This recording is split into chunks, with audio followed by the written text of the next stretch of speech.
മധ്യപ്രദേശിലെ ഇൻഡോറിൽ മലിനജലം കുടിച്ചുണ്ടായ മരണത്തിൽ മലിനീകരണ ഉറവിടം കണ്ടെത്താൻ കഴിയാതെ മധ്യപ്രദേശ് സർക്കാർ വെള്ളത്തിൽ ഗുരുതരമായ ബാക്ടീരിയകളുടെ സാന്നിധ്യമുണ്ടായിരുന്നുവെന്നാണ് ലാബ് പരിശോധനയിൽ തെളിഞ്ഞത്.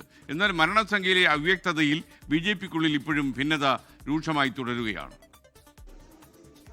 മലിനജലം കുടിച്ച് നിരവധി പേർ മരിക്കുകയും നൂറുകണക്കിന് ആളുകൾ ആശുപത്രിയിലായിട്ടും എവിടെ നിന്നാണ് മലിനീകരണം ഉണ്ടായതെന്ന് കണ്ടെത്താനാകാതെയായിരിക്കുകയാണ് മധ്യപ്രദേശ് സർക്കാർ. പ്രദേശത്തെ വീടുകളിലെ ജലസാമ്പിളുകൾ ശേഖരിച്ച് വിശദ അന്വേഷണം നടത്തി. ഈക്കോളൈ, സാൽമണല്ല തുടങ്ങി ഗുരുതരമായ ബാക്ടീരിയകളുടെ അംശമാണ് വെള്ളത്തിലുള്ളതെന്ന് കണ്ടെത്തി. 200-ലധികം പേരാണ് ആശുപത്രിയിൽ നിലവിൽ ചികിത്സയിലുള്ളത്. 2 ദിവസത്തിനകം സമഗ്ര റിപ്പോർട്ട് നൽകാൻ ഹൈക്കോടതിയും കേന്ദ്രവും മധ്യപ്രദേശ് സർക്കാരിനോട് നിർദ്ദേശിച്ചിട്ടുണ്ട്. അതേസമയം മരണസംഖ്യയിലെ അവ്യക്തത തുടരുകയാണ്.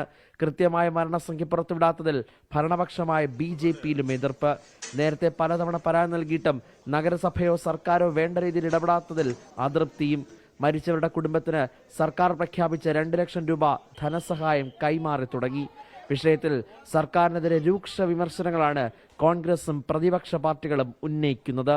24 ഡൽഹി. ലോകത്തെവിടെയായാലും ഏത് സമയത്തും 24 വാർത്തകളും ഓഗ്മെന്റഡ് റിയാലിറ്റി പാക്കേജുകളും എക്സ്പ്ലെയിനറുകളും വിശദമായി കാണാൻ ഞങ്ങളുടെ YouTube ചാനൽ നിങ്ങൾക്ക് സബ്സ്ക്രൈബ് ചെയ്യാം.